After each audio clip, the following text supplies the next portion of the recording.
Hola a todos, este es otro directo sorpresa como el que tuvimos ayer en el canal del profesor Jonathan Ramos y hoy lo tenemos aquí en este canal. Pues ya está, resueltos los problemas técnicos, aquí estamos en este nuevo directo y con un invitado de lujo. Tenemos al profesor Jonathan Ramos, con el que ayer tuve el placer de conversar sobre, sobre Dios, sobre el ateísmo, sobre tomismo y sobre el motor inmóvil, o si podíamos llegar a la conclusión de que había algo que fuera acto puro, partiendo de nuestra observación de que las cosas estarían compuestas de acto y potencia o de esencia y existencia. Y bueno, fueron muchos de los temas que tocamos. Este último tema salió hacia el final ya del directo, pero me pareció interesante y entre otras cosas me gustaría simplemente volver a tocar algunos de estos temas aquí, si le parece bien a Jonathan. Con todo gusto.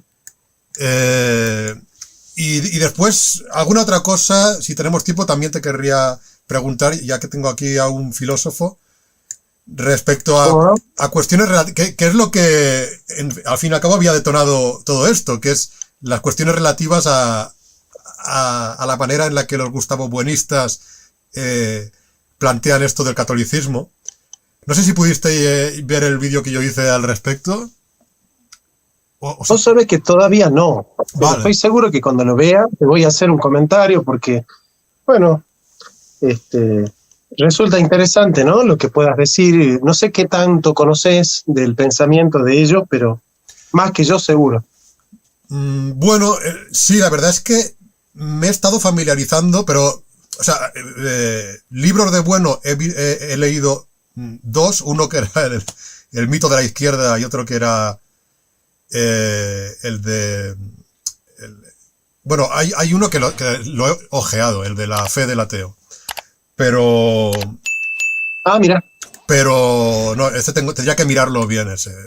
Pero más allá de eso, lo que hago es que hay, como bien sabes, el YouTube está lleno de buenistas, ¿no? Hay muchos... Bueno, tú mismo has debatido con Santiago Armesilla, por ejemplo. Claro. Le hiciste ese vídeo a Paloma del canal Fortunata y Jacinta. O sea, hay muchos y entonces yo de vez en cuando, pues cuando consumo YouTube, miro a ver qué van opinando sobre diversas cuestiones.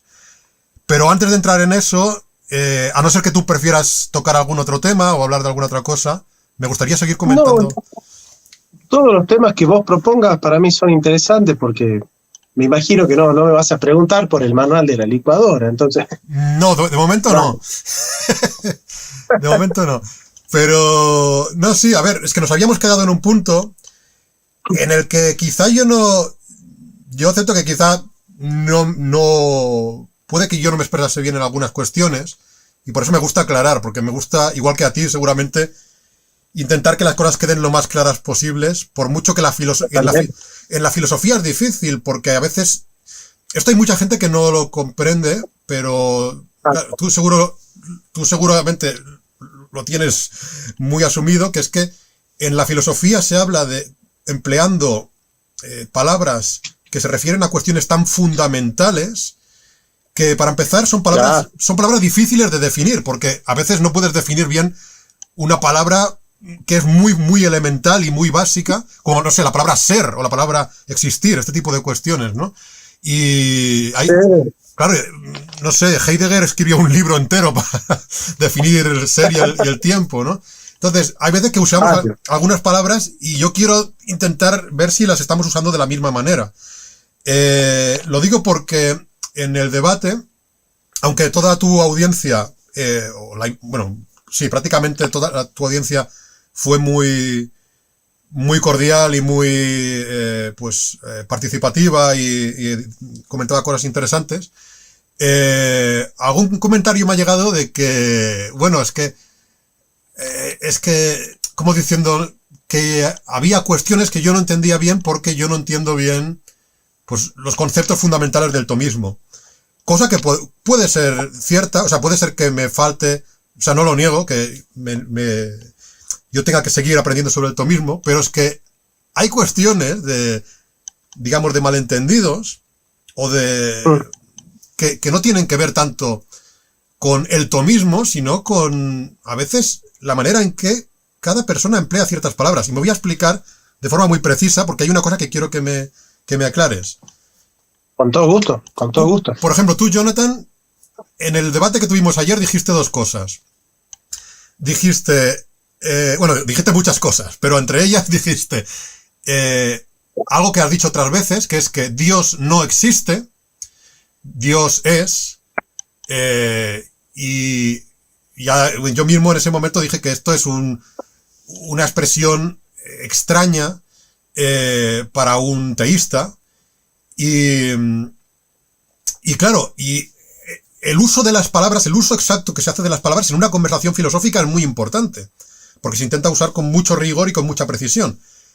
Pero, sí. Pero claro, entonces, alguien podría pensar que es que si yo me veo chocado o me veo confundido un poco por ejemplo, porque mi contrincante, digamos, o mi contertulio diga Dios no existe, claro, que puede ser porque yo no entienda alguna cosa básica del tomismo, pero sin embargo, Dante Urbina, con quien tú has debatido, él dice que Dios sí existe. De hecho, Dante Urbina tiene un libro llamado Dios sí existe. Entonces, digo, hostia, con el perdón, con perdón por la expresión, ¿no? Pero hostia, tengo aquí a un profesor.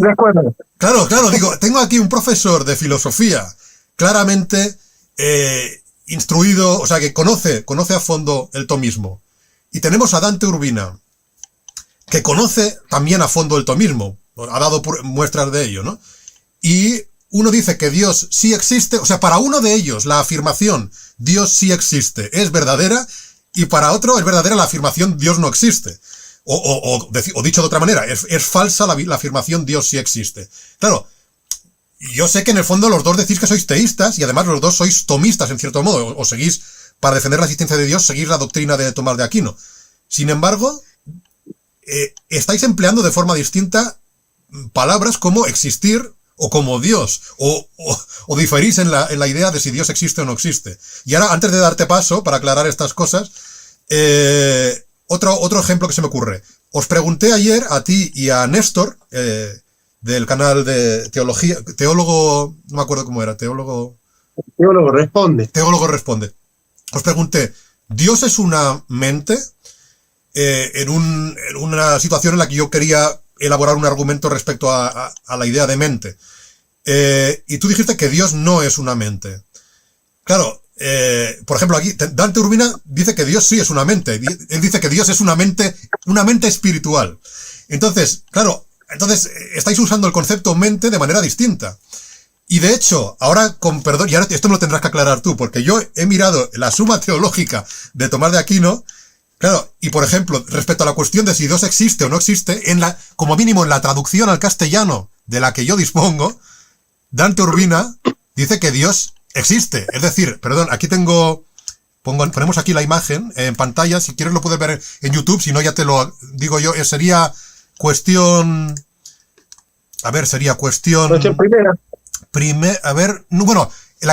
seguramente la primera también se hace mención a esto, pero cuestión segunda, artículo 3, ¿existe o no existe, claro, existe o no existe Dios? Y al final en la solución, es decir, en aquello que expresa Tomás, dice que la existencia de Dios puede ser probada, es decir, que Dios existe. Claro, ahora te agradeceré que tú me aclares estos conceptos, pero él dice que Dios existe. Y después, aquí tengo otra parte de la Suma Teológica, la cuestión 15, sobre las ideas, en la que se habla de la mente divina. En la solución, sería cuestión 15, artículo 1, y en la solución Tomás dice, es necesario que haya ideas en la mente divina. Y de hecho, esta expresión, mente divina, la encuentro muchas veces en la Suma Teológica. Claro, si hay una mente divina, yo entiendo que Dios sí que es una mente.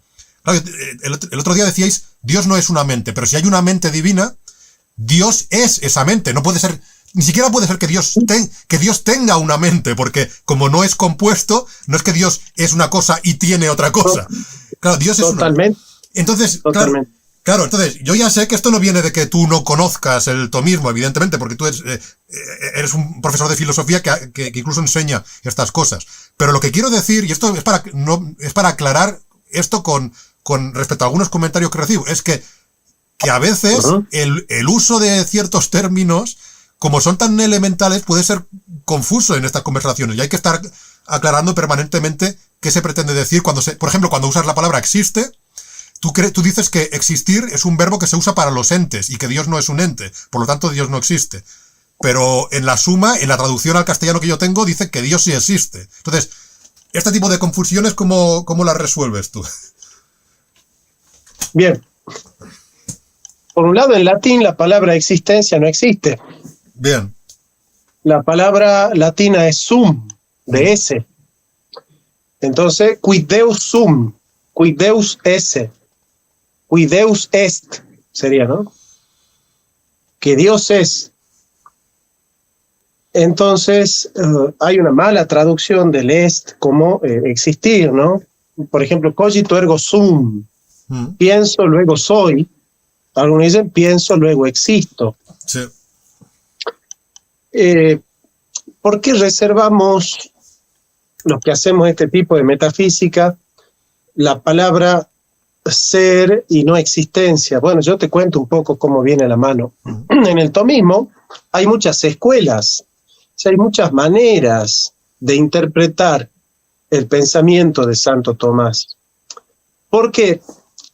Porque tradicionalmente siempre se ha interpretado a Santo Tomás sin advertir cuáles fueron las etapas evolutivas de su pensamiento. Entonces, se ha leído en general toda la obra de Santo Tomás como un cuerpo íntegro que no fue evolucionando, sino más bien que tiene ideas sobre distintas cosas, y bueno, sobre todo la Suma Teológica, en el comentario de Cayetano Bruno, de Tomás de Pío, sobre la Suma Teológica, el gran comentador de la Suma Teológica, por otro lado.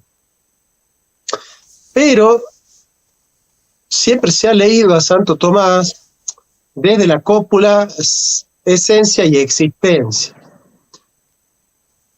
Y eso, desde una lectura de Cayetano, es una lectura muy aviceniana, es decir, una lectura donde parecería que lo primordial es la esencia y que el objetivo es llegar a la esencia de las cosas.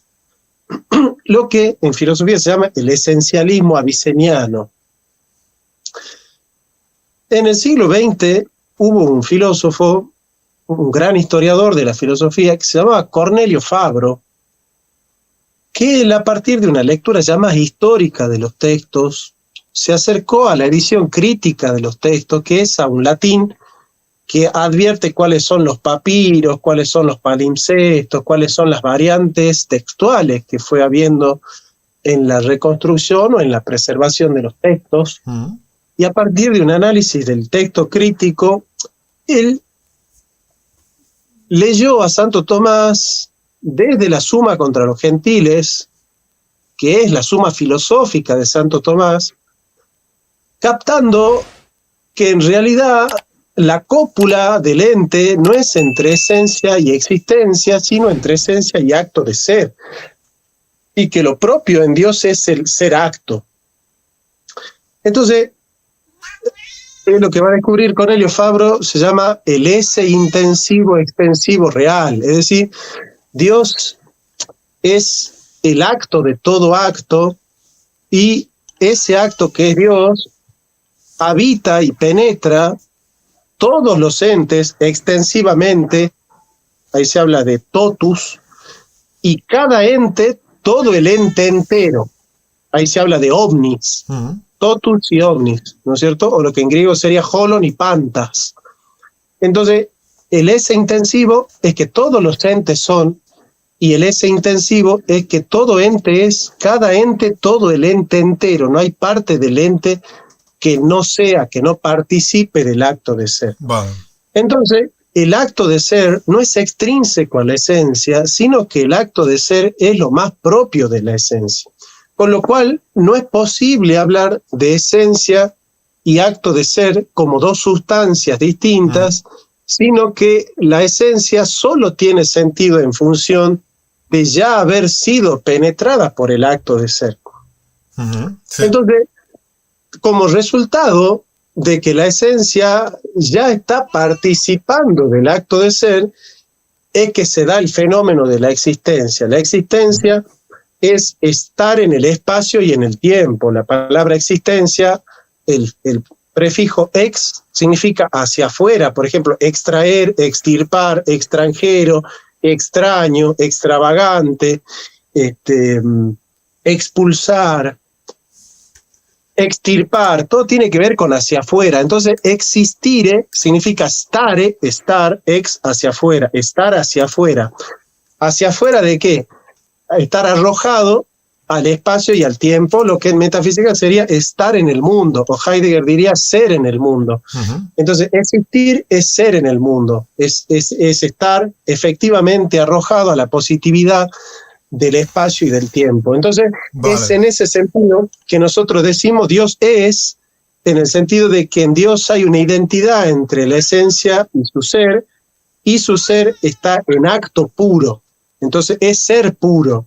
Entonces, por eso nosotros decimos Dios es, pero no existe, en el sentido de que Dios no es un resultado de una cópula, es simplicidad pura, ¿me entendés? O sea, pero no queremos decir con eso que Dios no es, o que no hay Dios. Sí hay Dios. No, claro, Lo que pasa es que no es propio de Dios la categoría de la existencia, si es que queremos hacer un análisis fino de lo que significa existir.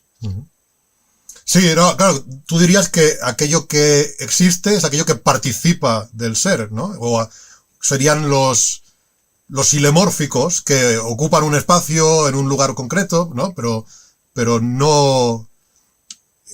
ese acto puro no existe, ¿no? No se le aplica esa palabra. A ver... Pero no solo los ilemórficos participan del acto de ser. Hay una doble composición del ente finito. El ente finito, el ente ilemórfico tiene materia y forma. Sí. La materia es potencia con respecto a la forma, pero también está compuesto de esencia y acto de ser. O sea, hay una doble composición. O sea, el ente finito, no solo porque está compuesto de materia y de forma, sino metafísicamente, sobre todo, porque todo ente está compuesto de acto de ser y de esencia. Por ejemplo, Santo Tomás, para hablar de los ángeles, dice, bueno, si la limitación le viene al ente por estar compuesto de materia y de forma, entonces el ángel no sería limitado. El ángel sería ilimitado e infinito y perfecto, porque no sufriría la fragmentación ni la limitación de la composición ilemórfica. Pero dice Santo Tomás, no, lo que pasa es que en el ángel la composición es entre acto de ser y esencia, al igual que en el ilemórfico, pero el ángel solo tiene esa composición que le viene su limitación y su fragmentación porque no tiene la esencia hace que el ángel sea ángel y no ser humano. Pero además, como no hay especies, cada ángel es una especie distinta, dice Santo Tomás. De acuerdo. Ah, bueno, de acuerdo. Porque cada uno es su propia clase, su propio tipo, sí.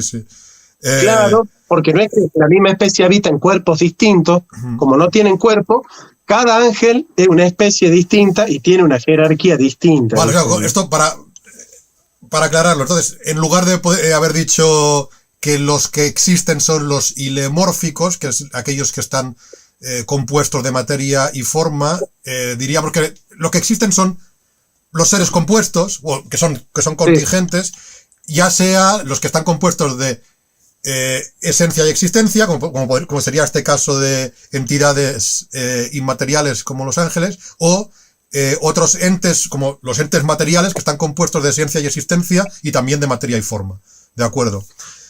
Lo que pasa es que, bueno, sí, se podría probar filosóficamente la existencia del ángel en términos abstractos, pero me parecía que era una petición de principio. Entonces, aquello en lo que siempre vamos a estar de acuerdo vos y yo es que los entes ilemórficos sí existen. Exacto, sí, por eso yo prefiero partir de eso, que eso lo tenemos como evidencia, podríamos decir.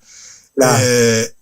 De acuerdo, bueno, a ver, aclarado esto, ya digo, yo lo quería aclarar sobre todo para que se entienda por qué a veces yo tengo que preguntar en qué sentido se está usando ciertas palabras, porque ya podemos ver que ni siquiera entre filósofos de alto nivel, tomistas, o sea, que siguen la doctrina tomista, palabras tan esenciales, o sea, tan fundamentales como existencia, se están empleando en formas distintas. Yo no sé por qué Dante, bueno, habrá seguido otra escuela de tomismo o lo que sea, pero Dante Urbina claramente usa el término Urbina. Dante sí. sigue al tomismo que no tiene en cuenta los últimos descubrimientos de Cornelio Fabro. De acuerdo. ¿Entendés? O sea, Cornelio Fabro es como el último gran tomista que ha hecho el último descubrimiento de la metafísica de Santo Tomás.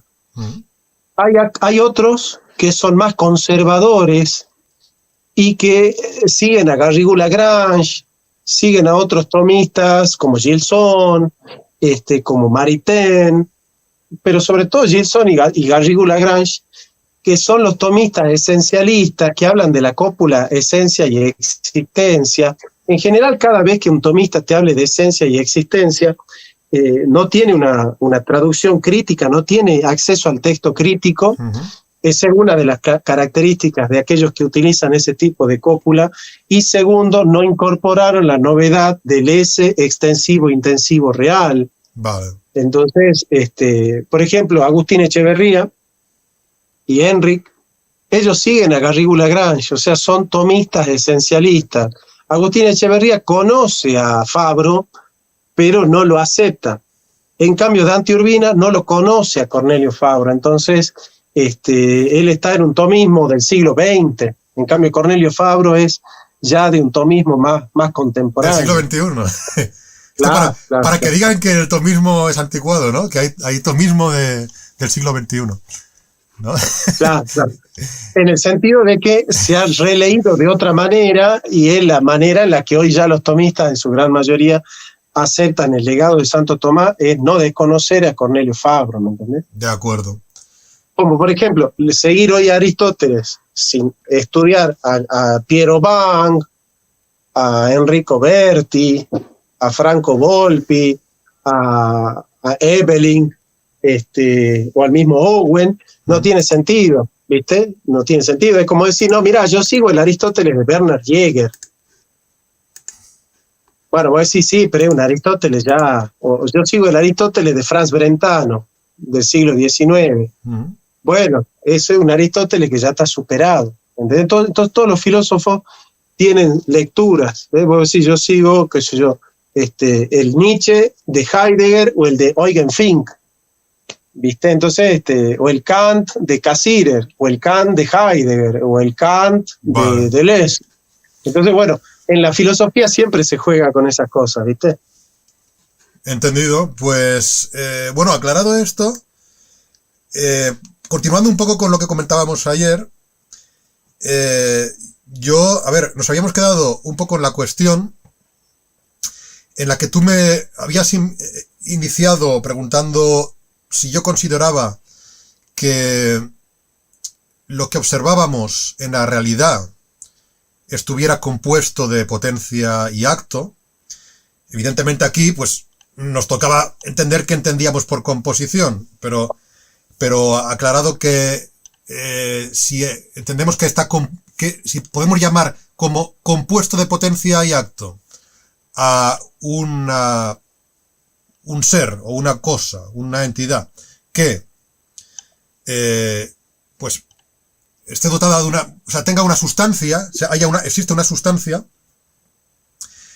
pero que pues a nivel de accidentes, por ejemplo, pueda ser modificada en el sentido aristotélico, o sea, puede cambiar, entendiendo el cambio como el movimiento o el cambio en sentido aristotélico.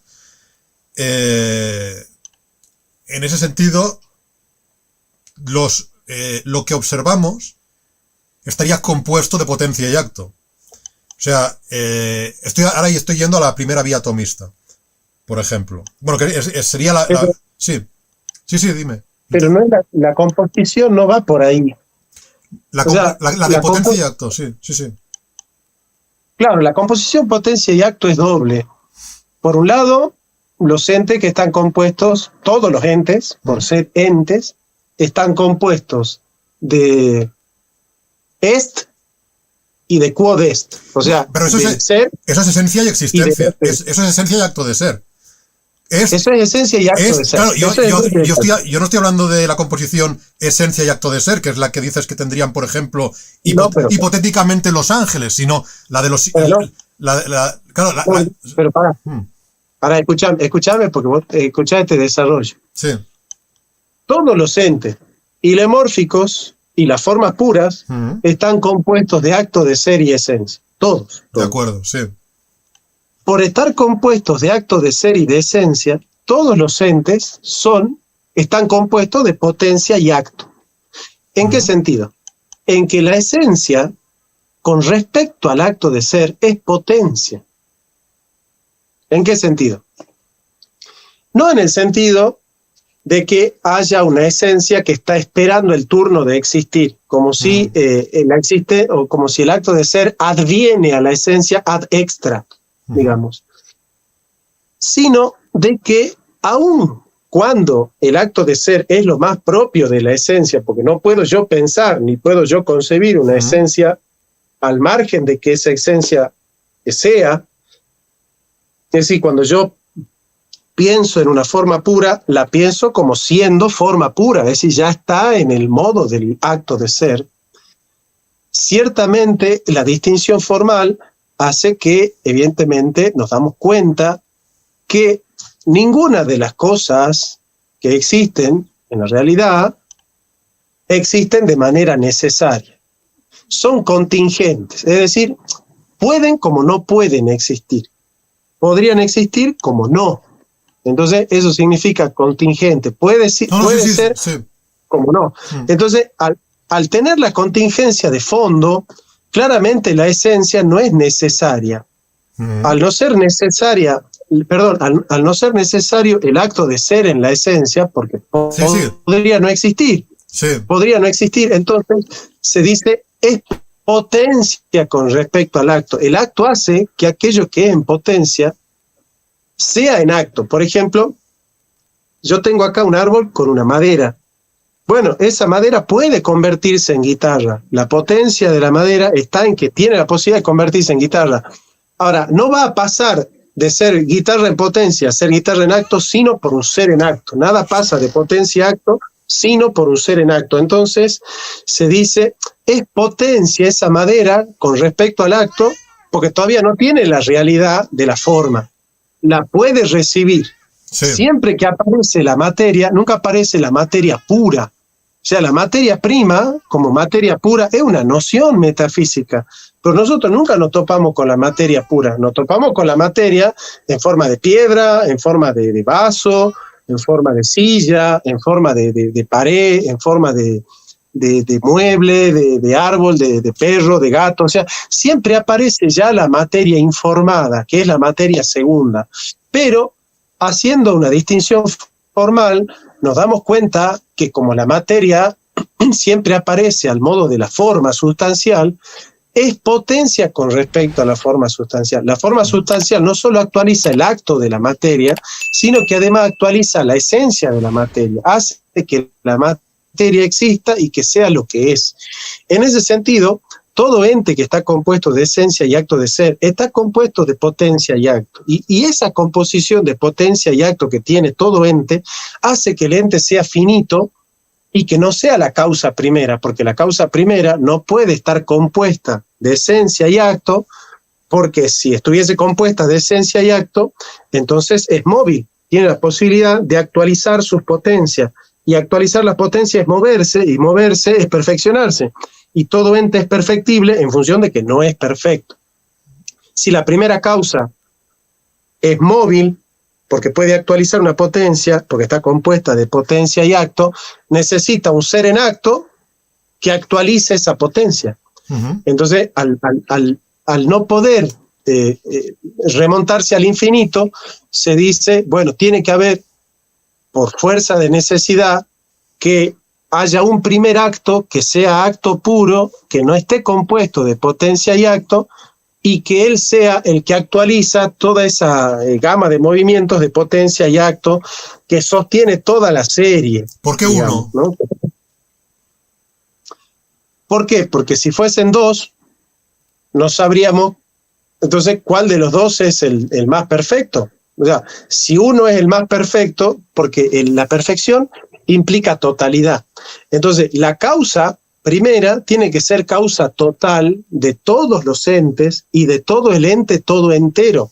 Es el descubrimiento de Cornelio Fabro del ese intensivo extensivo real. Es decir, el acto de ser es la causa de todos los entes y de cada ente de todo el ente entero. Entonces, si nosotros no tuviésemos esa causalidad total y absoluta, no diríamos que es la primera causa. Entonces, si hay un ser que causa la mitad de los entes y hay otro ser que causa la otra mitad, bueno, entonces ya no hablaríamos de causa total y no hablaríamos de acto puro, porque el acto puro es perfección y plenitud pura. Entonces, si habría dos causas primeras, bueno, ya no sería causa total, sería causa parcial. Entonces ya no todos los entes participarían del mismo acto, pero todos los entes participan del mismo acto de ser. El acto de ser, en cuanto a su realidad, es el mismo. Es el mismo. Lo que cambia en cada ente es que cada ente participa del acto de ser al modo de su esencia. Pero el acto es el mismo. Ese es el principio de unidad de la causa total. ¿Pero por qué es el mismo el acto de ser de todas las cosas? Bien, todos los entes tienen su propio acto de ser, ¿verdad? Sí. Pero, sí, bien. Pero su acto de ser participa del mismo acto de ser, que es el acto puro de Dios. ¿Sí? No es que Dios es el acto de todos los entes, sino que Dios es el acto de todo acto. Es decir, todos los entes son actos de ser. Pero los entes son actos de ser fragmentados, limitados por la esencia. Por ejemplo, yo te digo, mira, acá hay algo que es un encendedor, allá en España hay cerillos, ¿no? Entonces, cuando nosotros nos topamos con un cerillo o cerilla, nosotros nos topamos con un ente que es. Bueno, pero este cerillo no es el ser. Es un ser. Claro. Que está limitado por su esencia. Yo no puedo decir, me he topado con el acto puro de ser. Me he topado con un acto de ser que está limitado por su esencia. Este cerillo está condenado a ser cerillo y no otra cosa. Al menos que yo produzca un cambio sustancial, va a seguir siendo un cerillo. A menos que yo produzca un cambio sustancial en el cerillo va a seguir siendo un cerillo. Sí, entonces, pero aquí tengo que pararte, porque pero dale. El acto de ser puro, es decir, Dios, para traducirlo para la audiencia, el acto de ser, o el ser, el acto puro, digamos, también está limitado, porque es acto puro y no otra cosa, no es una persona, no, o sea, no es un ser humano, no es una caja de cerillas, no. Está limitado también. No. Está bien, pero no. No, porque en realidad yo te diría que el acto puro de ser es el otramente todo. ¿En qué sentido? No solamente que todas las cosas están en Dios, porque participan del ser de Dios, sino que fueron pensadas por Dios y tienen una esencia creada por Dios y que participa del ser de Dios. Vamos de a poco. Solo un inciso solo, simplemente. Todas las cosas están en Dios. O sea, sí. Pero todas las cosas que son diversas en el mundo están en Dios, que es algo absolutamente simple. Pero no son Dios. Están en Dios, pero no son Dios. Pero eso no implica que en Dios hay cosas que son distintas entre sí. Si todas están en Dios y todas son distintas. Lo que pasa es que ahí hay que entender el concepto de participación, que es el concepto más difícil de entender en Santo Tomás, el concepto de participación, ¿sí? Vamos a ver si lo podemos explicar. Yo no. Sí, te dejo explayarte. No sé si podré, no por el tiempo ni por tu capacidad de captar, sino por mi limitación como profesor, de no sé si podré explicarlo, ¿viste? Porque no sé si soy el mejor en estas cosas, simplemente me gustan, pero considero que no soy el adecuado para explicar estas cosas.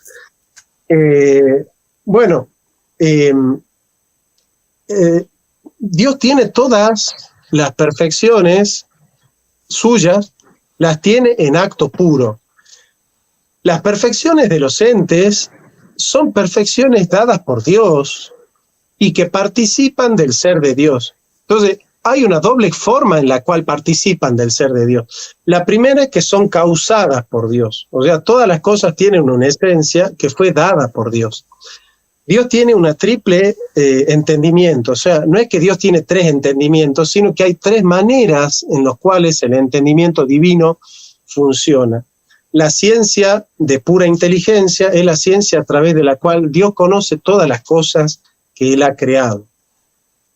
La ciencia de visión es la ciencia por la cual Dios conoce todas las cosas que Él podría crear.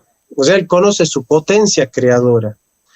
Y la ciencia de aprobación es la ciencia por la cual en el mismo acto Dios conoce su potencia creadora, ama su potencia creadora, es decir, el ente posible, si se quiere, aun con todo lo contradictorio que suene la palabra el ente posible, o ama esa esencia formal que la penetra con el acto de ser y la crea. En el mismo acto conoce, ama y crea.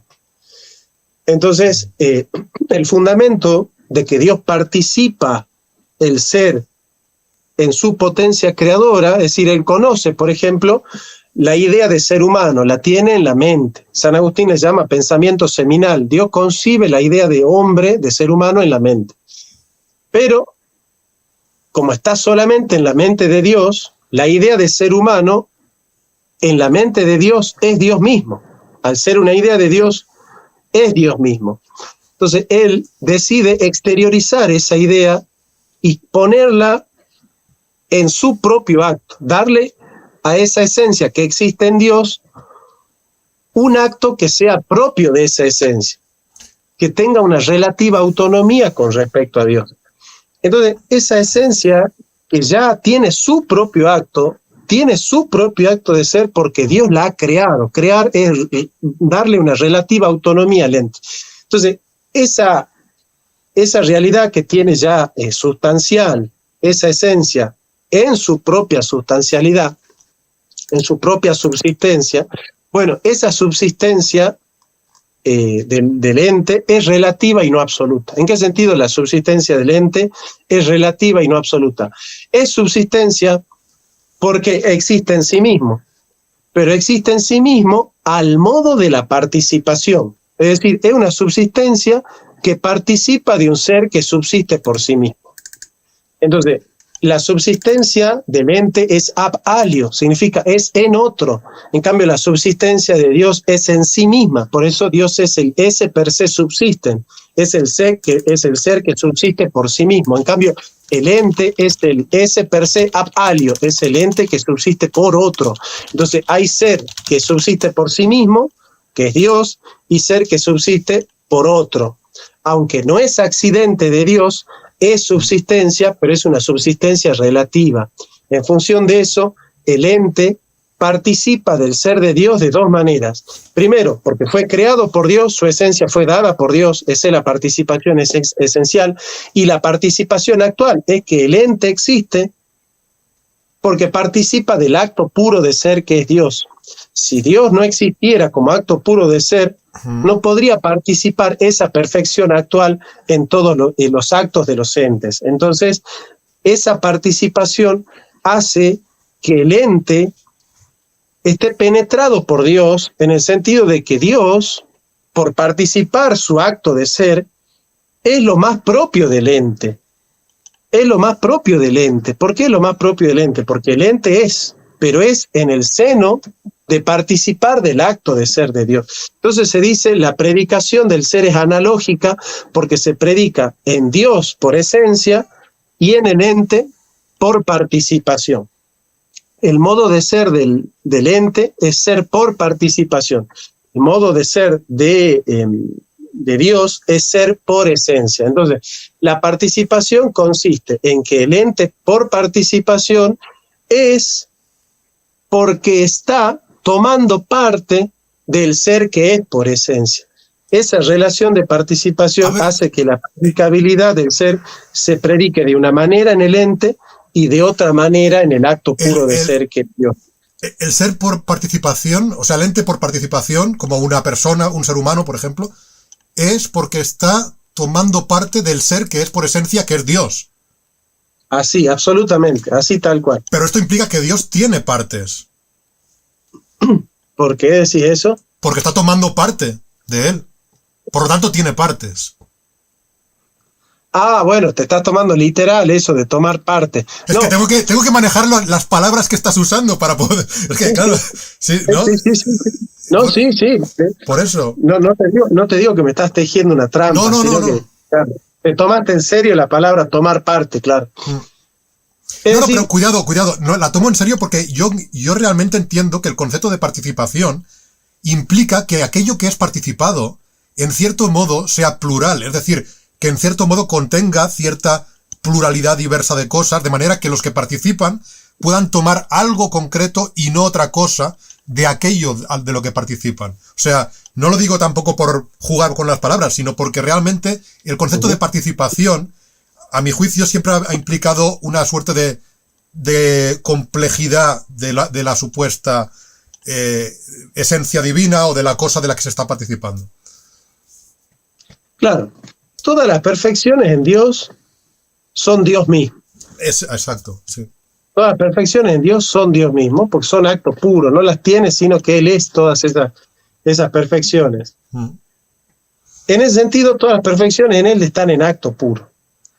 Ahora, la perfección máxima en Dios, que son todas, digamos, en el ente, la perfección máxima es ser, es el trascendental de todos los trascendentales, porque es en función de que el ente existe, en que se constituye un ente en sí mismo. Es, y luego es todo lo que es al modo de la piedra, al modo de la planta, al modo del hombre, al modo del ángel. Pero no es que el ente toma parte de una parte de Dios, sino que todos los entes participan en su perfección de la perfección de Dios, pero no por una limitación o una fragmentación de Dios, sino por una fragmentación del ente. El ente, in linea essendi, en línea de su esencia, no puede participar plenamente de todo lo que es Dios. Entonces, el ente solo toma parte de Dios, de aquello en lo que el ente puede, en este caso, en línea con su esencia. Entonces, todos los entes existen. Por lo tanto, todos los entes participan de Dios como acto, en tanto que acto. Acto significa ser. Todos los entes son porque participan del ser de Dios. Entonces, todos los entes son lo que son porque participan de una idea de Dios. Claro. Por eso son lo que son. Perfecto, me gusta cómo lo has planteado, porque entonces esto me permite plantear lo siguiente. Si los entes participan de Dios como acto que es Dios de ser, ¿no? Es decir, los entes, por ejemplo, esto para aclarar las cosas para la audiencia, y corrígeme si lo estoy representando mal. A ver, podríamos decir que hay entes potenciales, no existentes, que no tienen una existencia real, o sea, que no son realmente, no tienen actos de ser, como por ejemplo, no sé, un dragón, que no es que exista en ningún lugar, o sea, no está la esencia platónica de dragón en ningún lugar, pero que podemos concebirlos mentalmente, podemos imaginar a nivel lógico una esencia que no tenga acto. Hasta aquí estamos de acuerdo en que podemos pensarla, puede ser pensada. No, pero no, porque no hay entes posibles en términos estrictos. Ah, de acuerdo. Antes habías usado la palabra ente posible o ente potencial. Pero Cuando decías que Dios ama el ente potencial. Acordate que lo puse entre. Sí, acordate que lo puse. Sí. Por eso se dice en el tomismo, se dice la esencia es co-creada con el acto. Vale, de acuerdo. Porque no es que hay una esencia antes del acto. No. O sea, se dan conjuntamente, concomitantemente. No hay una esencia esperando a su acto de ser para poder existir. Eso está claro, no. Porque eso sería contradictorio. Sería decir que las esencias ya existen, ¿no? Claro. No, o sea, el pensamiento en la mente de Dios no es una esencia, es Dios mismo. Claro. No, a ver, pues lo planteo de otra manera, porque no quería ir por este camino. O sea, lo planteo de otra manera para llegar al punto importante. Claro, tú dices que los entes participan de Dios, es decir, del acto de ser, del acto puro, participan de él en tanto que acto, o sea, en tanto que son, Claro. participan Sí, de aquello que es perfecto, Dios, ¿de acuerdo?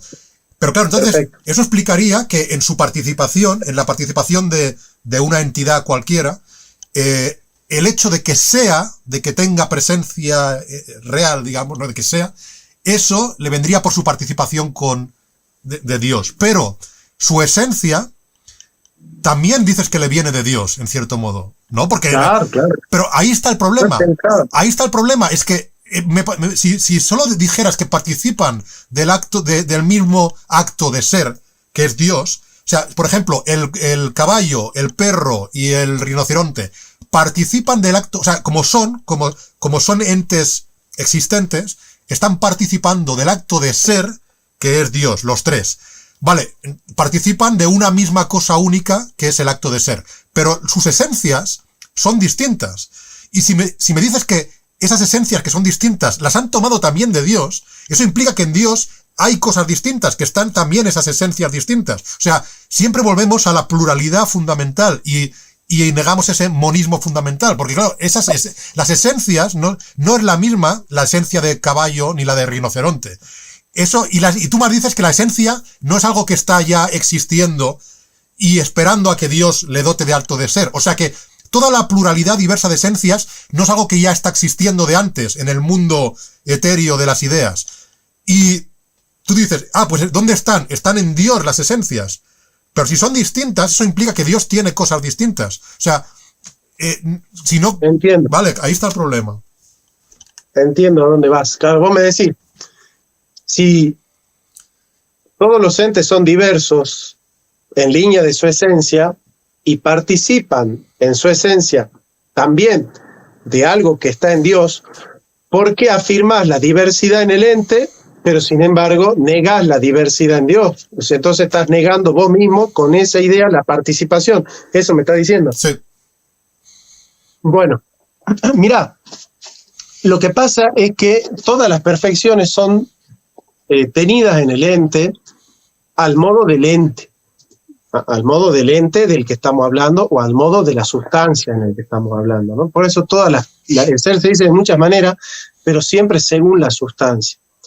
Entonces, en Dios, todas sus perfecciones, ciertamente que son diversas, en el sentido de que yo puedo decir, la santidad es santidad y no belleza, la belleza es belleza y no bondad, la bondad es bondad y no misericordia, la misericordia es misericordia y no eternidad, la eternidad es eternidad y no perfección, la perfección es... Ciertamente que nocionalmente, si las perfecciones en Dios fuesen todas idénticas unas a otras, bueno, serían todas intercambiables, entonces yo podría pasar la santidad por belleza, la belleza por bondad, la bondad por misericordia, la misericordia por justicia, y da todo lo mismo, porque en Dios, en definitiva, todo es uno, y eso implicaría una uniformidad, un monismo parmenidiano, digamos, ¿no? Sí, Parmenidio. sí, exactamente, sí.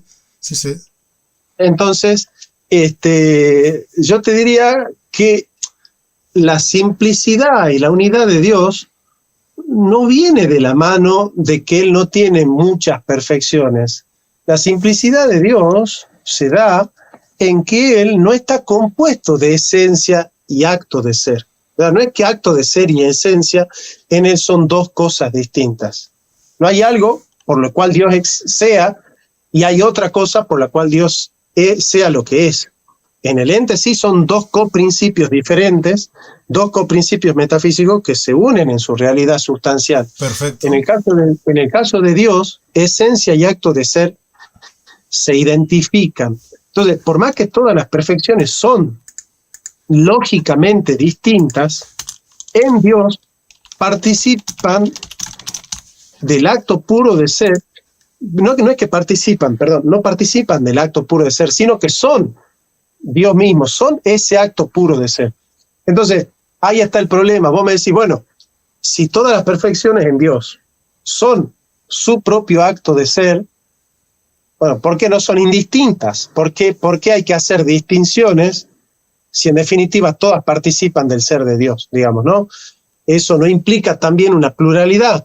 Sí. O sea, pues te digo, en la simplicidad de Dios no niega la pluralidad, lo que niega es la composición, son dos cosas distintas, la composición y la pluralidad. La pluralidad es la suma de todas las perfecciones, en Dios hay pluralidad, yo no niego la pluralidad, lo que niego de Dios es la composición, en Dios no hay composición ilemórfica y no hay composición metafísica entre esencia y acto de ser, porque si bien todas estas perfecciones en Dios son su esencia, al Dios no estar compuesto, esas esencias, esa pluralidad de perfecciones que forman parte de la esencia de Dios, es su propio acto, son idénticas a su propio acto, digamos. Perfecto. Lo que pasa es que esto que planteas ahora, de que esta simplicidad divina no implica negar que haya pluralidad en Dios, sino que tú dices, en Dios hay pluralidad, lo que no hay es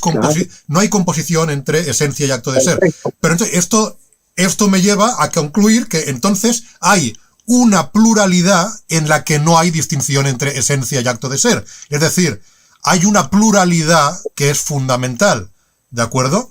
Y esto me puede llevar a afirmar lo que yo afirmo como ateo, que es que el universo mismo podría ya ser fundamental, porque el universo mismo ya es una pluralidad. Es decir, hay una pluralidad de cosas ya existentes en la que no hay esa distinción entre esencia y acto de ser. O sea, toda esa pluralidad ya podría ser necesaria. No hay esencia y acto de ser, sino que todas esas cosas que son diversas, en la que no hay composición entre esencia y acto de ser, pues son múltiples, son cosas distintas.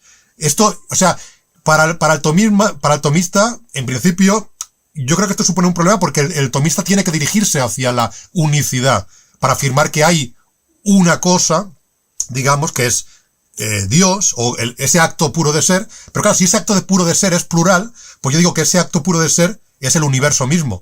Lo cual no significa que que las cosas diversas a las que me refiero tengan que ser los gatos, o los perros, o cosas elaboradas, sino podrían ser las cosas simples que componen esas cosas compuestas. El otro día hablábamos del atomismo de Demócrito, ¿no? Hablábamos de los simples mínimos que componen todo aquello que es compuesto. Pues precisamente es que yo partiría de esta idea de que como filosóficamente parece que estamos llegando al camino de que una cierta pluralidad fundamental parece ser inevitable, yo asocio esa pluralidad a lo que hay en el universo mismo, a lo que es fundamental en el universo mismo. Bueno, mirá, como te digo yo, de ciencia y de no, esto no es ciencia, físicas, claro. No es ciencia esto, claro. Esto es filosofía también. Sí. No, bueno, Demócrito hablaba de los átomos y no era por un experimento científico que hubiera hecho.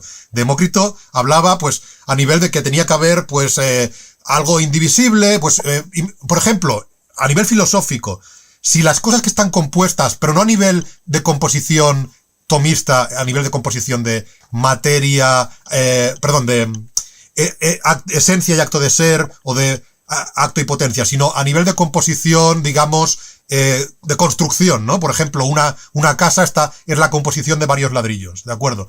Pues si esas cosas son compuestas, estarán compuestas de cosas que son más simples que ellas. Por ejemplo, los ladrillos son más simples que la casa y los átomos son más simples que el ladrillo.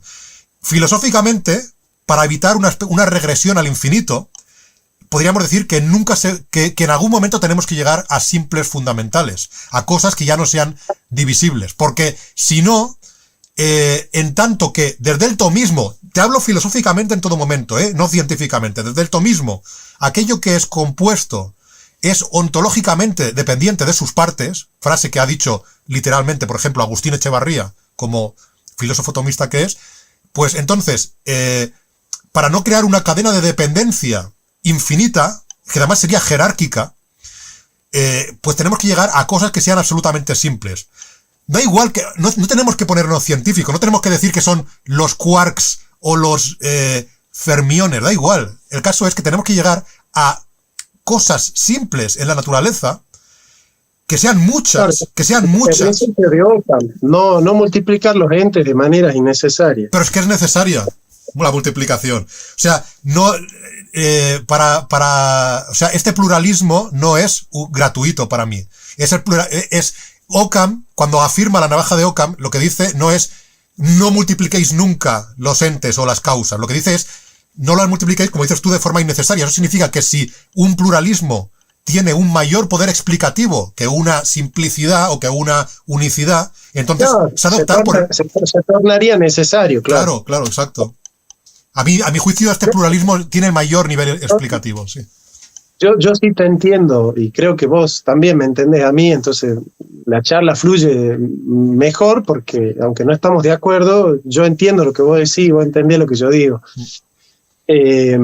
Mirá, te haría una pregunta, ¿cómo definirías vos al universo? ¿Cuál sería la esencia del universo según tu perspectiva? Bueno, pues improvisándolo aquí un poco ahora, claro, el universo podría ser... Claro, hay diversas definiciones, pero la que, por ejemplo, podría tomar yo aquí, que es la que más nos interesa, podría ser el conjunto total de todos los existentes, el omnitudo rerum, ¿no? O sea, todo, el conjunto de todo lo que existe. Tomemos esa. ¿Te parecería bien o...? Bien. ¿El conjunto de todo lo que existe, existió y puede existir, o el conjunto de todo, solamente de todo lo que existe actualmente? Ah, vale, de acuerdo. A ver, no, sí, claro. El conjunto de todo lo que... mira, a ver, claro, el conjunto de todo lo que existe a nivel fundamental, lo cual siempre ha existido y siempre va a existir. Es decir, me explico para que se entienda lo que quiero decir. Ese conjunto no significa, no sé, las ranas o los gatos o los caballos, ¿no? Porque evidentemente los caballos pues son entes materiales que vienen de una materia que ya existía antes y que cuando mueran serán una materia que seguirá existiendo. Pero la materia de la que están hechos siempre está, ¿de acuerdo? La materia prima, ¿decimos? Exacto, la materia siempre estaría. O sea, nunca, esto de hecho, no es muy científico, o sea, no vamos a entrar en la ciencia, pero bien sabes que se dice que nada se crea y nada se destruye, ¿no? Entonces, esa materia siempre estaría de fondo, adoptando diversas formas, pero ese conjunto, esas partículas, o lo que sea que haya de fondo, da igual, estamos filosofando, lo que sea que haya de fondo, podría ser algo que haya existido siempre, lo cual no significa que haya existido durante un tiempo infinito, no tengo por qué comprometerme con esa idea, pero sí que haya existido durante todo aquel tiempo, todo aquello que llamamos tiempo. Si quieres puedo aclarar algún concepto, porque he utilizado ahora algunos conceptos que quizá no se entiendan del todo, pero... Mira, la definición de universo que da vos muy parecida a Spinoza, ¿viste? Ah, perdón, no se ha oído bien lo último. ¿A quién sería? La definición de universo que das es parecida al Dios de Spinoza. Al Dios de Spinoza, de acuerdo, sí.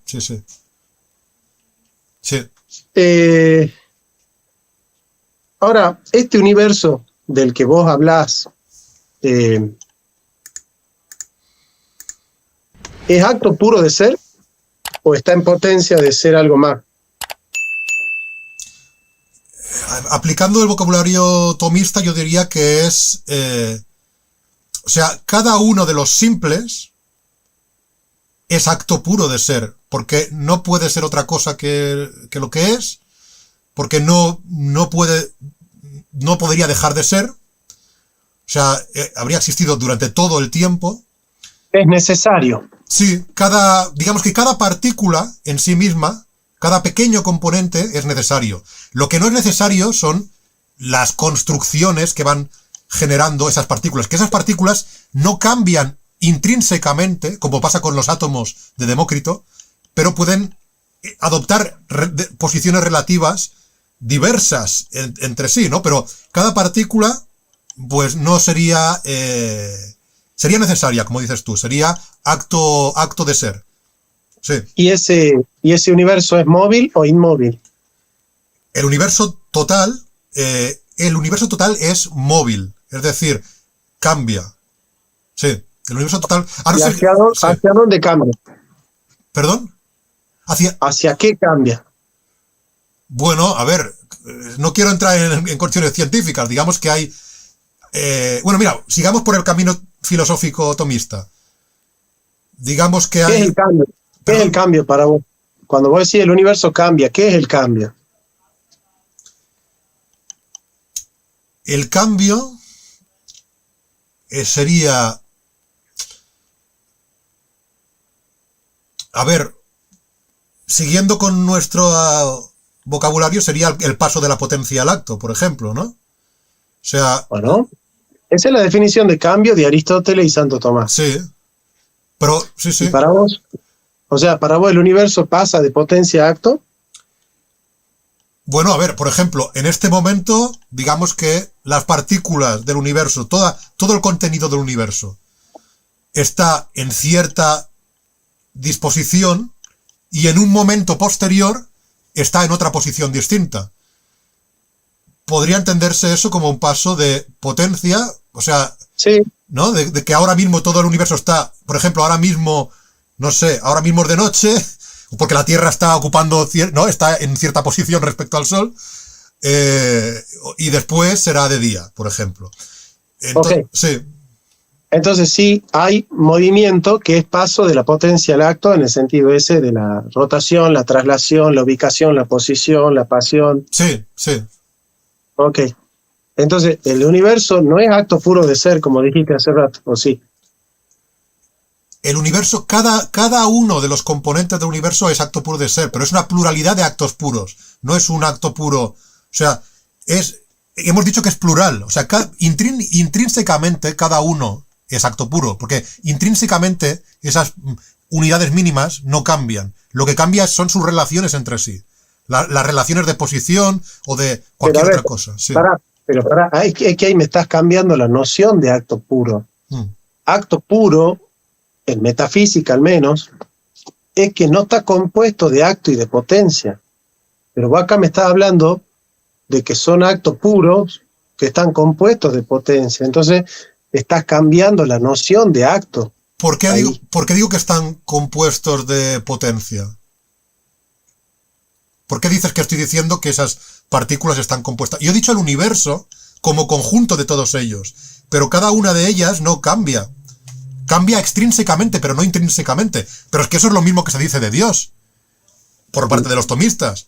Que por ejemplo, o sea, que cualquier tipo de cosa que, para explicar, bueno, cuando se intenta defender la simplicidad o la inmutabilidad divina, que esos cambios serían, pues, conoces las Cambridge Properties, por ejemplo, ¿no? O sea, como que serían algo extrínseco, pero que no, dentro de Dios no hay ningún cambio, ¿no? Pues dentro de los simples plurales que componen el universo, dentro de ellos no hay cambio. Los cambios son en las relaciones entre esos simples, pero no en ellos. Ellos mismos no presentan cambio interno.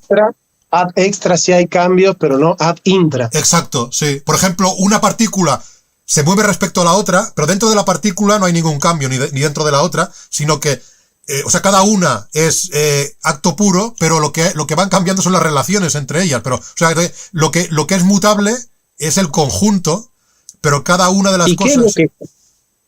cuál es la primera causa? ¿Las partículas o el universo? ¿Qué es primero? Pues, desde mi concepción, las partículas son la primera causa. O sea, hay una pluralidad de primeras causas, de partículas. No es o sea, el universo es como llamamos al conjunto de todas ellas, pero la pluralidad, o sea, la primera causa serían cada una de ellas, sí. Cada una de ellas es primera causa. Y ya digo que no estamos hablando científicamente, ¿eh? No tenemos que, no son los quarks, son cualquier cosa abstracta que queramos concebir, pero yo digo que tienen que ser una pluralidad. Uh-huh. Claro, esta es la base del pluralismo de los Gustavo Buenistas también, que se basa en Platón, por cierto, sí, perdón. Sí, sí. Y esas partículas explican todo el conjunto de la serie del universo en el tiempo o también en la actualidad. explican, a ver, ¿cómo sería? Perdón. Claro, son causa temporal, es decir, que ellas forjaron todo lo que hay y ahora todo lo que hay es independiente de lo que ellas son, o aún hoy también son dependientes de lo que ellas son. A ver, forjaron todo de lo que hay y todo lo que hay es independiente de lo que ellas son. A ver, claro, todo lo que hay sería dependiente de lo que Por ellas ejemplo, son. Sí, todo lo que hay. Sí. yo puedo hacer una guitarra con la madera que hay en el árbol aquel. Bueno, una vez que ya la hice, ya está. Ya la guitarra ya no depende de mí. ¿Me entendés? Vale, sí. Ah, vale, claro. No, aquí sería una dependencia jerárquica. No sería, claro, fíjate, ese ejemplo que tú pones de la guitarra sería lo que los tomistas llaman una causalidad per accidens. Una causalidad horizontal, digamos, ¿no? En la que Horizontal. el ente causante, por ejemplo, yo o tú has creado una guitarra, ¿no? Pues, claro, puede incluso dejar de existir y la otra cosa sigue existiendo porque no es dependiente de la que la ha causado. Es Totalmente. exacto, pero sin embargo. Pues yo le llamo causalidad temporal, ¿viste? Vale, temporal, de acuerdo. Pues en este caso, en estas primeras causas que son los simples, la causalidad sería esencial, sería. Porque yo para existir vertical. En todo momento, claro, vertical, claro, cada uno de los seres, para existir en todo momento, necesita la existencia de las partículas que lo componen. Igual que, claro, o sea, porque si no, no existe el ser. Sí. Pero te pregunto de curioso, ¿no? ¿Y por qué hay una diversidad de cosas? Esas partículas, ¿cómo han podido generar toda la diversidad de cosas que hay? Y, por ejemplo, ¿cómo han podido generar formas complejas de existencia como el cerebro, la mente, la libertad y el amor, y las relaciones y los pensamientos? ¿Cómo surgen las realidades espirituales a partir de esas coordenadas materiales que vos estás señalando? ¿Cómo se explican las realidades espirituales? Pues desde mi punto de vista, y tal y como lo he llegado a entender actualmente, yo me inclino por una corriente que aquí soy bastante heterodoxo, igual que tú eres un poco heterodoxo dentro de los tomistas y de los teístas, yo creo que lo sería dentro de los ateos. Una corriente que se llama panpsiquismo, no sé si la conoces, la idea de que lo mental en cierta medida está en todo. O sea, eso no significa que una piedra piense o que tenga sentimientos o que sienta amor. No, eso es algo complejo. Pero significa que la experiencia subjetiva, mental, está dispersa ya en lo material. De tal manera que cuando se genera un ente. Claro, yo puedo explicarte. A ver, primero me preguntas, ¿cómo esas partículas generan la vida? Y la vida después tiene un cerebro y el cerebro. Y después la vida espiritual, claro. Claro, primero la vida. Bueno, aquí yo podría extenderme muy fácilmente en una explicación científica, pero no quiero aburrir con esto porque estamos en un debate filosófico. Digamos que yo he concebido, lo puedo explicar si se me pregunta, ¿eh? Yo he entendido cómo esas partículas pueden llegar a generar lo que serían estructuras materiales complejas que se autorreplican. Como bien sabes, por ejemplo, una molécula de ADN se autorreplica, ¿vale? Eso es el principio de la vida. Es estructuras materiales que hacen copias de sí mismas, ¿de acuerdo? Pero claro, ¿por qué esas copias tienen un mundo mental? Evidentemente, esto es una cuestión difícil. No voy a decir yo que vengo yo aquí a resolver algo tan complejo, pero si quieres ver qué corriente de pensamiento sigo, pues al filósofo que yo te recomiendo, por ejemplo, es a David Chalmers, que es un filósofo panpsiquista de Estados Unidos, que tiene discursos explicando por qué lo mental, es decir, este mundo digamos, de qualias, ¿no? De percepciones mentales, es algo que ya está en la materia desde el principio. O sea, antes de que la materia forme estructuras complejas que se autorreplican y que se convierten en personas, lo mental ya está en ella desde el principio. O sea, ¿por qué? Porque, o sea, eso, lo subjetivo, esta experiencia subjetiva, según la cual yo veo el color rojo o escucho un sonido, esto tiene que ser algo que esté en la materia. O sea, podría explicar por qué. Sería un poco complicado desarrollarlo. Lo puedo hacer si se me pide. Pero como tú me has preguntado cómo se explica, pues yo te diría que lo mental ya está también desde el principio. Lo que pasa que en el principio lo mental está de forma simple. Claro, una partícula tiene un pequeñísimo mundo mental, pero que es tan simple que no decimos que la partícula sea inteligente o que tenga conciencia, no sé qué. Entonces, un microorganismo a lo mejor tiene un mundo mental un poco más complejo. Y una persona ya tiene un mundo mental pues mucho más complejo y ya podemos decir que es inteligente y que siente amor y que ya tiene esa complejidad. Pero a nivel simple ya está en todo ese mundo. Esa es la respuesta. Uh-huh.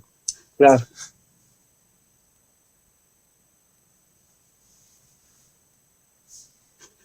Claro, estoy tratando de dilucidar Sí, no, lo que es. ya imagino. Bien. Sí. Sí, lo que pasa es que, claro, son datos que yo no manejo, ¿viste? Nunca me metí en esos temas así. No, claro, ya me imagino. Viste que a mí la apologética, esa. Yo te digo, yo soy filósofo, no apologeta, ¿me entendés? Entonces a mí me encanta pensar la cuestión y buscarla, la verdad, más que posicionarme en un dogma filosófico y defenderlo, digamos, ¿no? O sea, es ponerlo al tomismo en la cancha, ¿viste? O en la plaza de toros, digamos, ¿no? Y ver cómo juega, cómo funciona. Entonces, estas partículas o lo que sea, que sean esta pluralidad de causas primeras que vos decís, al estilo del pluralismo metafísico de Empédocles, ¿no? Hay 4 raíces, vos dirías, bueno, hay muchas raíces, ¿no? De las cuales vienen las cosas. Tendría que ser esa la postura tuya. Exactamente, sí. ¿No? Los rizomas, le llama Empédocles. ¿Sí que sos papá vos? ¿Perdón? ¿Sos papá o que hay un gato no, ahí o qué? Hay dos gatos, uno lo tengo encima y otro está aquí abajo molestando. No. Pensé que era una criaturita, a veces no. No, tiene voz de criaturitas. Claro. Entonces, esas partículas son acto puro, no cambian, pero generan todo el cambio de las cosas. Entonces vos decís, si yo ya puedo explicar el movimiento, la causa eficiente, la perfección de las cosas, y de alguna manera ya hay un entendimiento en esas partículas, o hay algún sentido, hay alguna noción de inteligibilidad, y bueno, ya no se torna necesario Dios para explicar esas cosas, salvo que alguien sea espinosista y le llame Dios a esas cosas.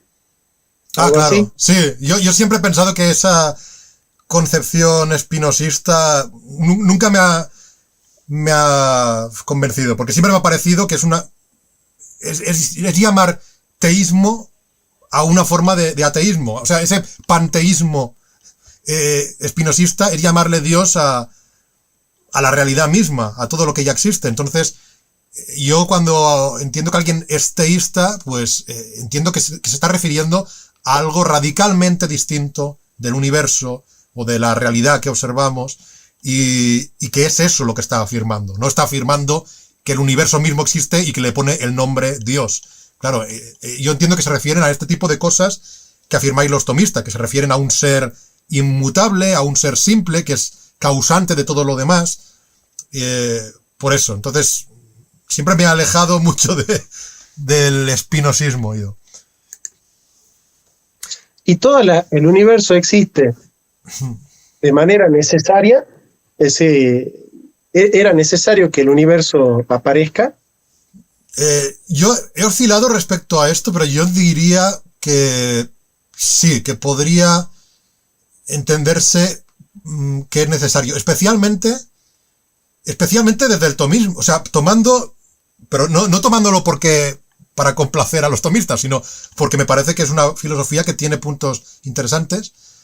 Desde el tomismo se puede entender, desde el tomismo no, perdón, desde algunas nociones tomistas se puede entender que si realmente tiene que haber actos puros, o sea, si tiene que haber ese tipo de sustancias, pues sí, serían necesarias por sí mismas, pero lo que yo defendería siempre es que que hay una pluralidad de las mismas. Para mí eso es lo más importante a nivel filosófico. Y es algo que... Ahora, sí. ¿hay una partícula que es distinta a la otra? Ahí está.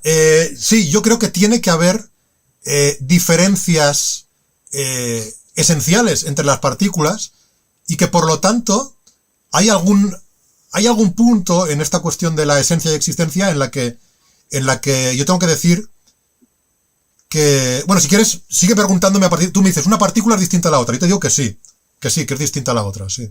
Entonces, ¿hay algo que hace que una partícula sea esa partícula y no otra? Sí, digamos que sí. Hay algo que hace que sea esa partícula y no otra, sí. Entonces tienen una esencia. Sí. Diferenciarse una de otra, por lo tanto, hay una composición en las partículas entre esencia y acto de ser.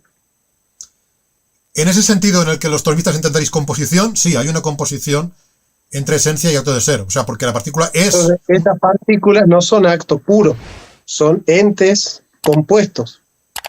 No, porque es que, claro, para mí, lo que es lo mismo, lo que es lo mismo es ese acto de ser y esa esencia concreta que es distinta de otra. Pero, o sea, mientras los teístas afirmáis esa pluralidad que hay en Dios, en la que el acto puro único tiene ya una pluralidad de cosas que participan del mismo acto puro. Pero en Dios no hay composición, en las partículas esas sí hay composición. Porque hay composición de...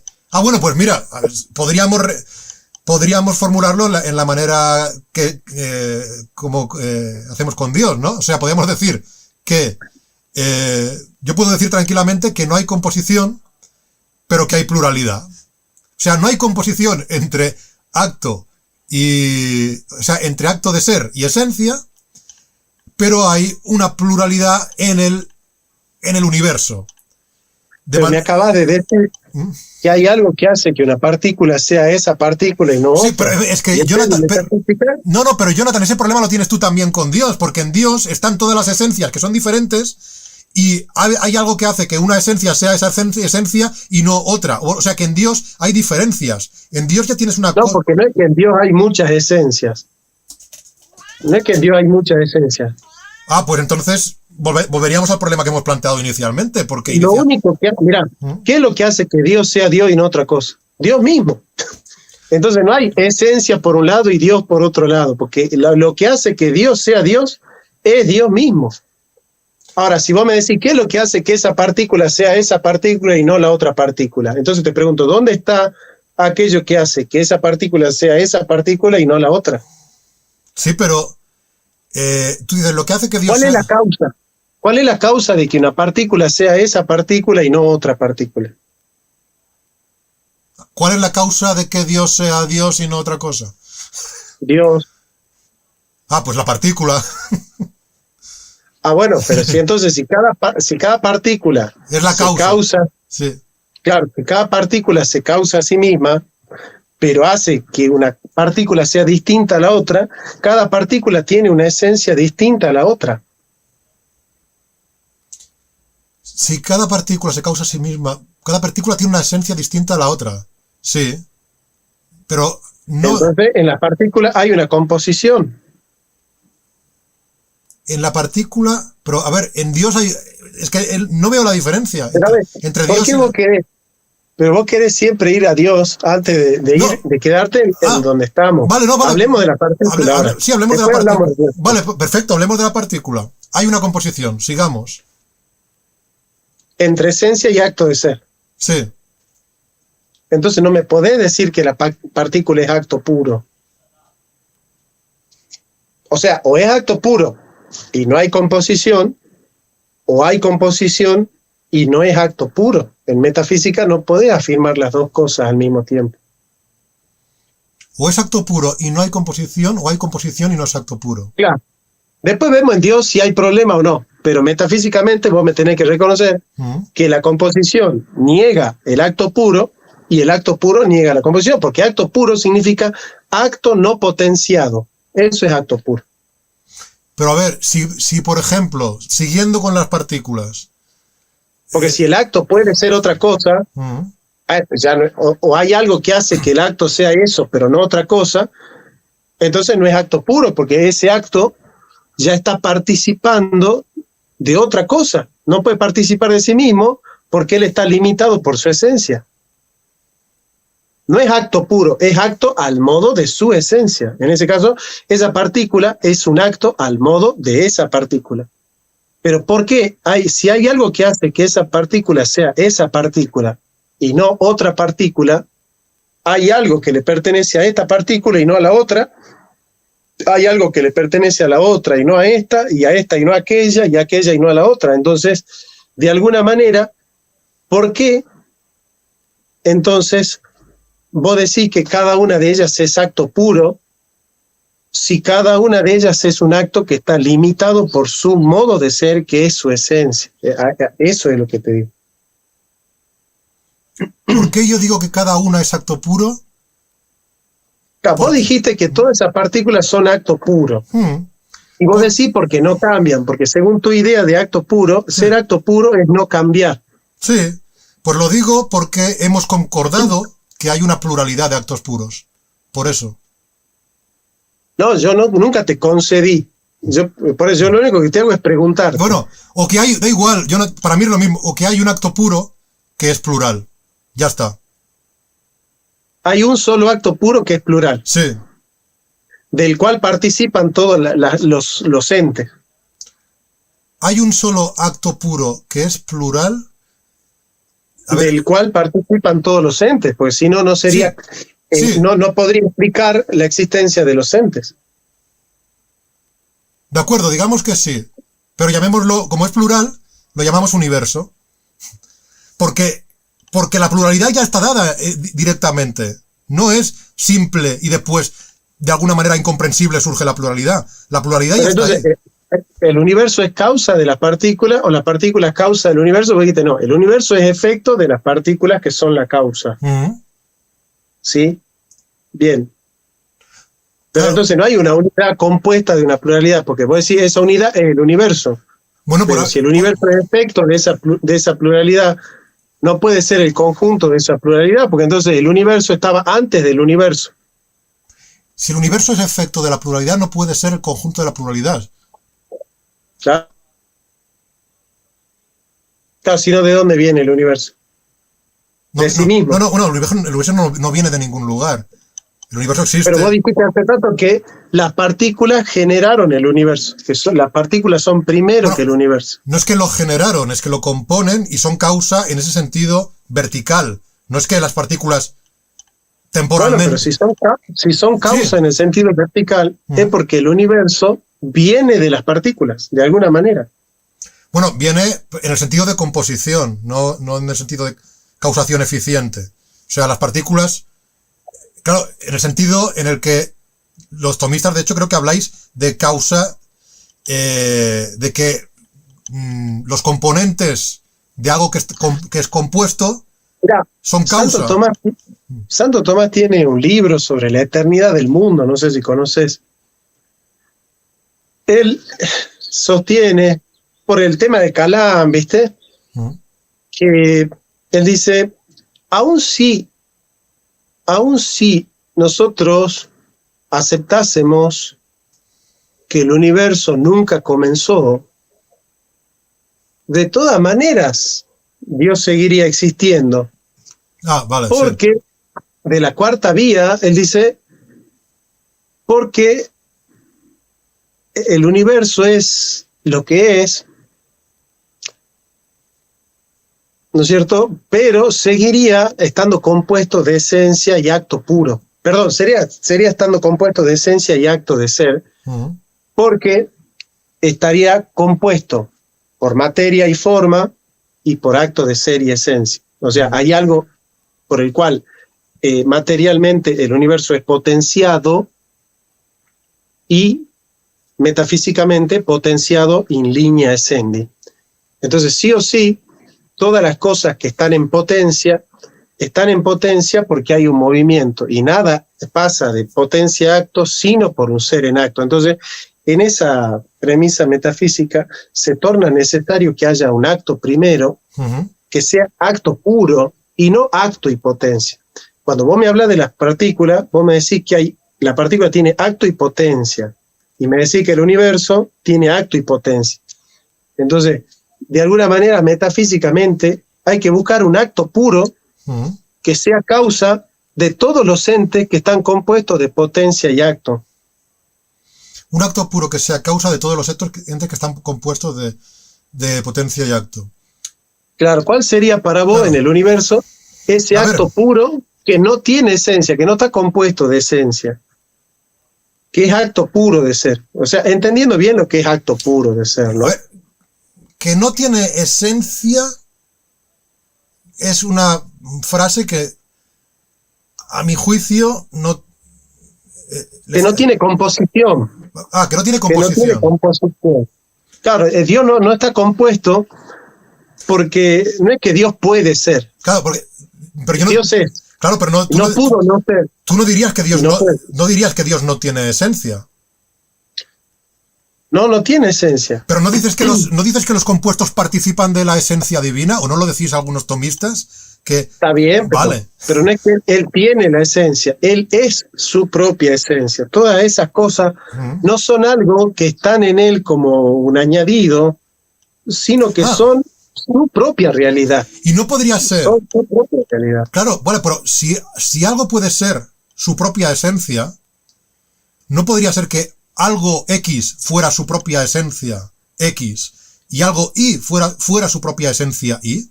¿Qué problema habría en que... Pero es que no es acto puro, pues. Porque tiene una esencia, porque hay algo que la fragmenta para hacer eso y no otra cosa. Pero no tiene una esencia. Esa partícula... Entonces, la partícula X no tiene una esencia. Entonces, el universo no tiene una unidad. No, pero espera, pero la partícula X no tiene una esencia. Es una esencia. Es esa esencia. ¿Ahora qué? Es.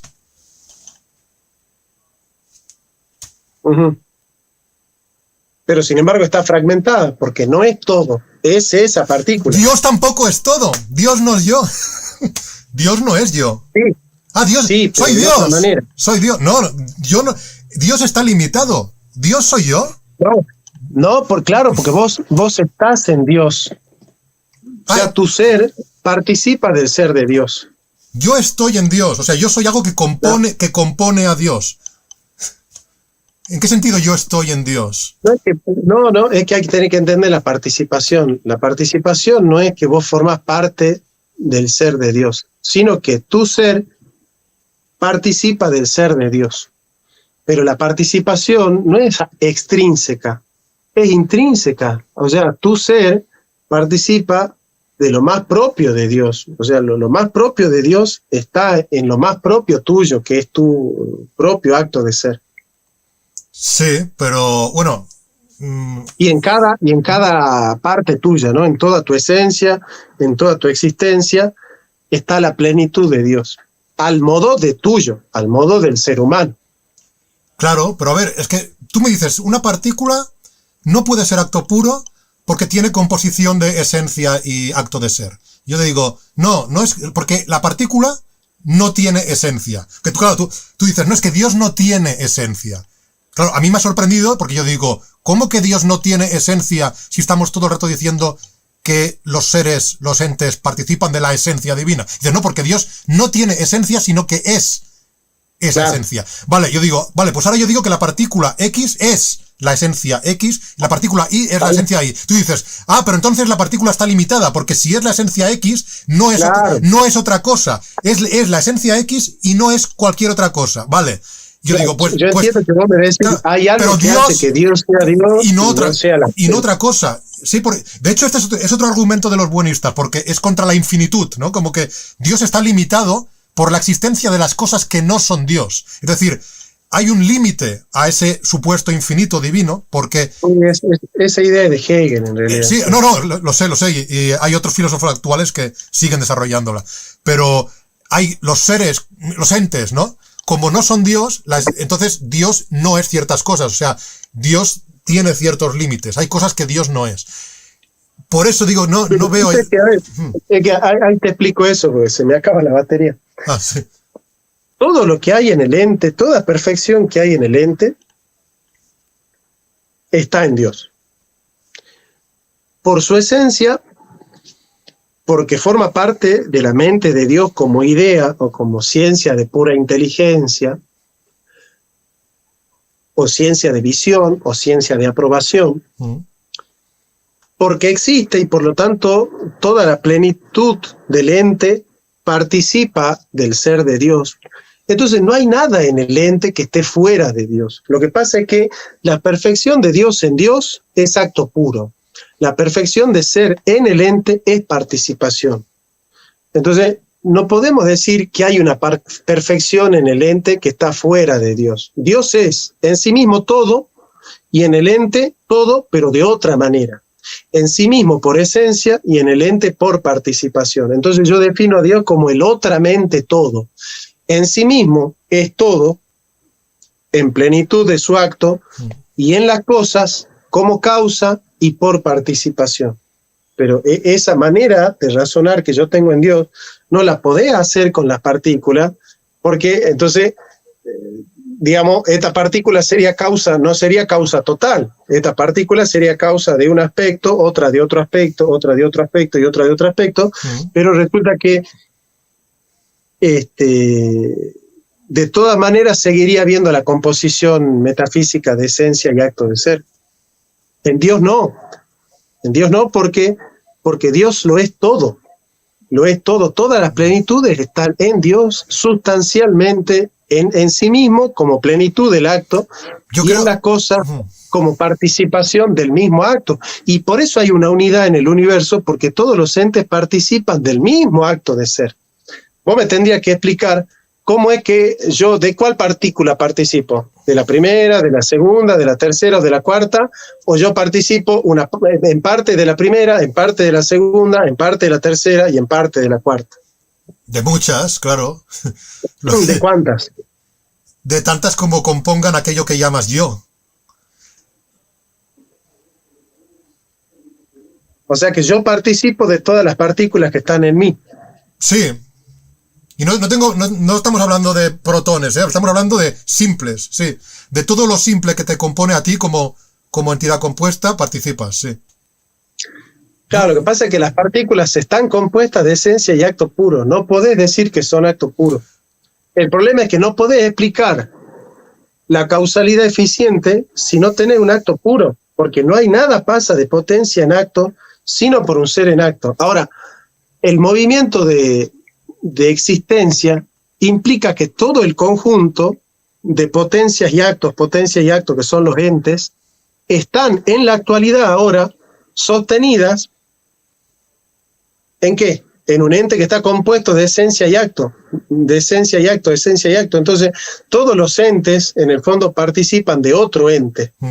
Bueno, ¿qué tiene ese otro ente que explica todo el conjunto? Si no es acto puro, no puede explicar toda la serie. Eso es metafísicamente como lo entendemos nosotros. Si no es acto puro, no puede ser acto puro. La partícula tuya no es acto puro, no puede ser acto puro. No puede ser acto puro. Salvo que sea una sola partícula. No puede ser acto... Claro, dices que no puede ser acto puro.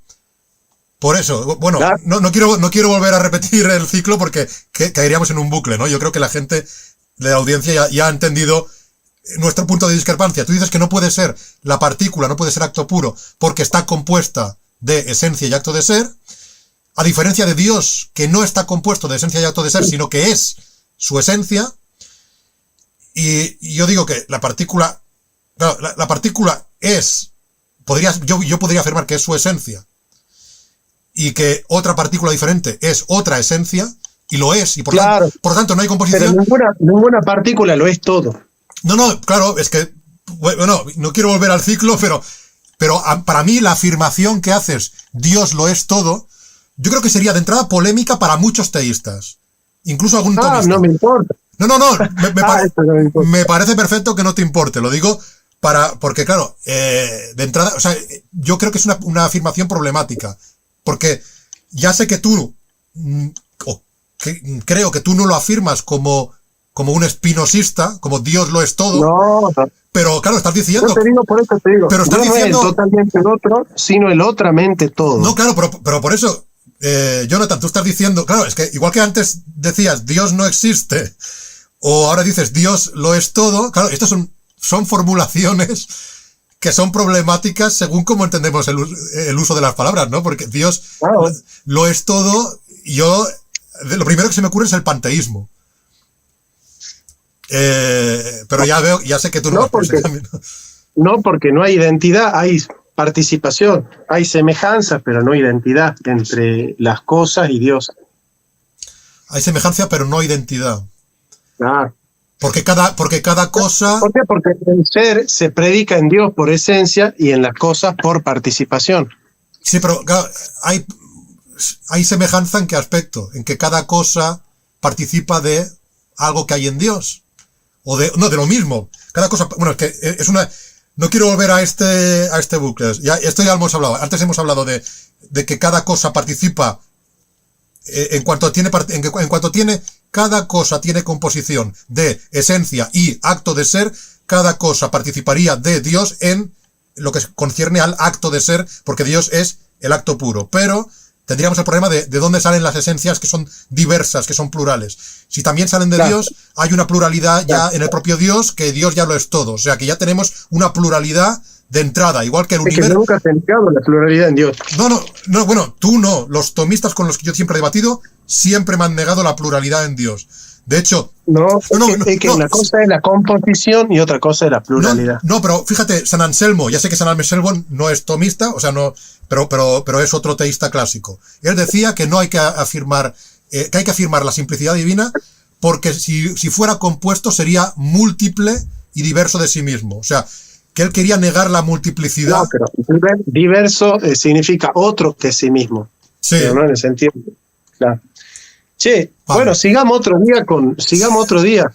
Tráete otra gente, otros amigos, así seguimos charlando, porque aprendemos un montón con esto. La verdad que sí, ha estado muy bien.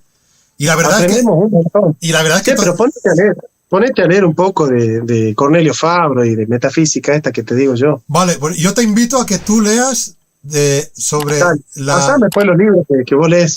Mándamelo. Vale, perfecto. Sobre la Simploqué y sobre Gustavo Bueno.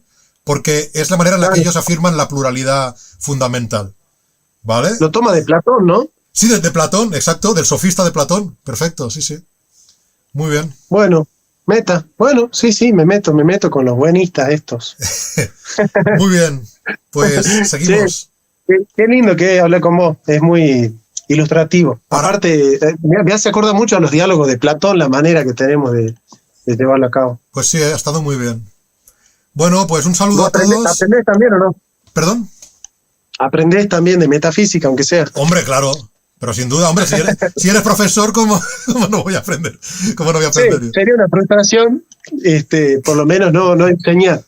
No, sí, sin duda, claramente. Sí. Bueno, hermano, un gustazo. Gracias por invitarme a tu canal. Y bueno, la próxima en el mío, después en el tuyo, y así vamos viendo, ahí vamos sumando gente. Perfecto, muy bien. Pues así crecemos entre todos. Pues un saludo, agradezco a Jonathan que haya venido aquí, que nos haya honrado con su presencia. Un saludo a todos los que están en el chat. Y nada, hasta la próxima. Gracias a tu audiencia también.